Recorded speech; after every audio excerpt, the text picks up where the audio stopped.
Hi, Jen.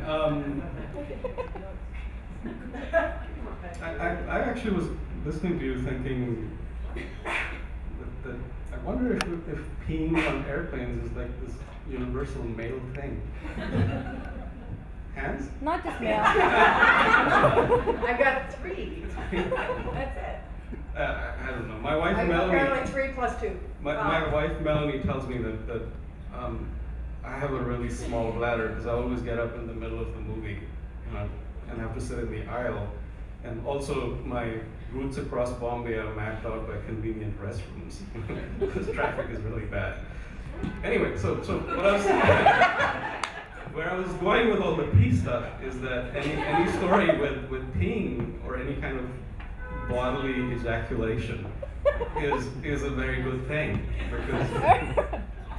because it's a reality that most writers are too chicken to face up with, and they avoid these things because they don't have the skill and the mojo to write about these things. But you not only had pee, you had, and this phrase is still ringing in my ear, master masturbators.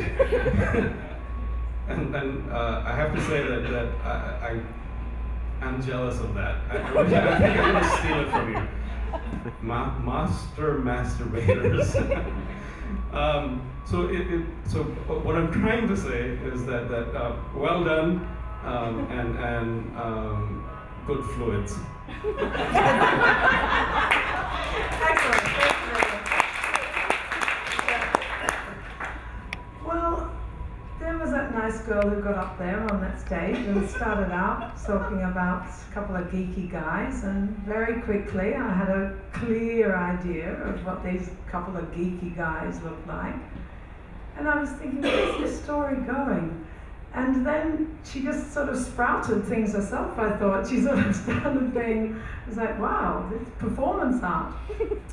I think I'm on the performance side, so actually I keep getting really distracted by, I'm just supposed to be watching some sort of performance and not listening to, yes, how am I going to separate these? I loved all of the characters. I loved the characterization of both of them. I loved Jeff being like, oh man, I'm so bored with you, and I loved the other one being just like his fanaticism, and his like, I'm onto something that no one else has thought of, and I just thought that was fantastic. I loved his, nobody else on the planet could possibly have thought of this, even though I'm the geekiest guy around. I love that, and I think you did both of them really well. It was fantastically entertaining, and we sort of want to hear the rest of it. I think that's what good performance is all about. Come on, where's the story going? Where are we? What's going to happen next?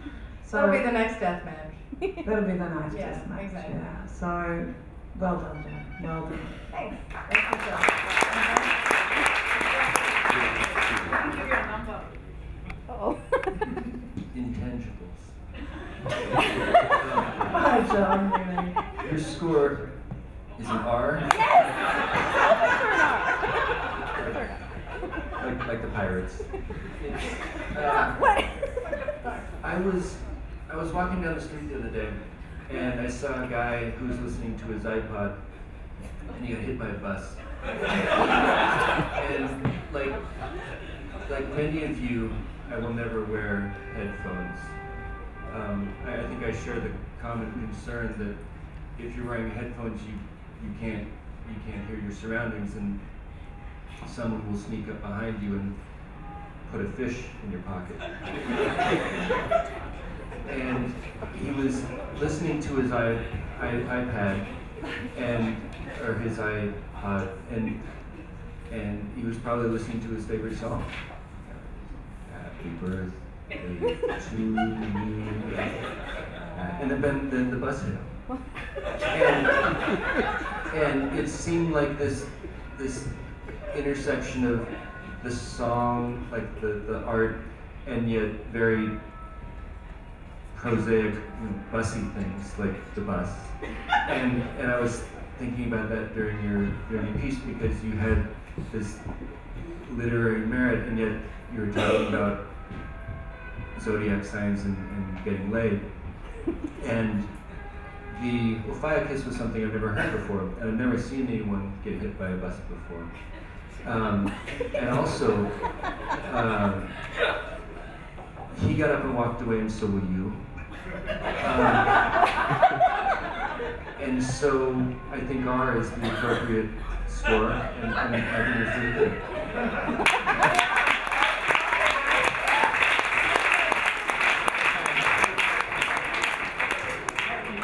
Can I just add?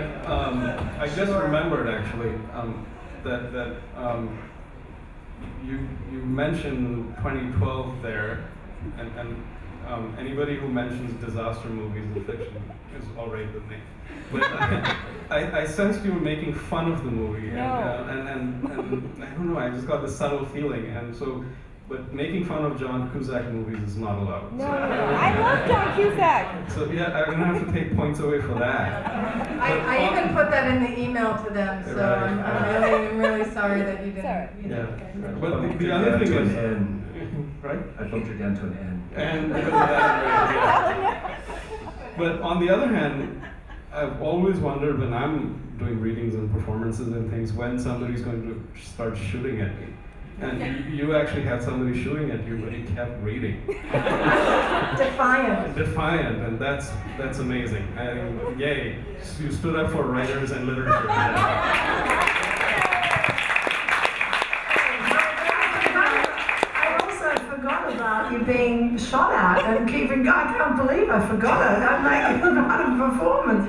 Unbelievable, and you didn't drop dead. Well done. Alrighty, we're gonna let the judges huddle up, sans mics, and decide exactly who's going to move on to the finals. A very difficult decision to make, and ours and 127 notwithstanding. Let's see. We're ready. Alrighty. Who's gonna hold the banner for the judges here? Well, as you. What's that? I think you took a bribe. You Oh, I did. don't doubt it.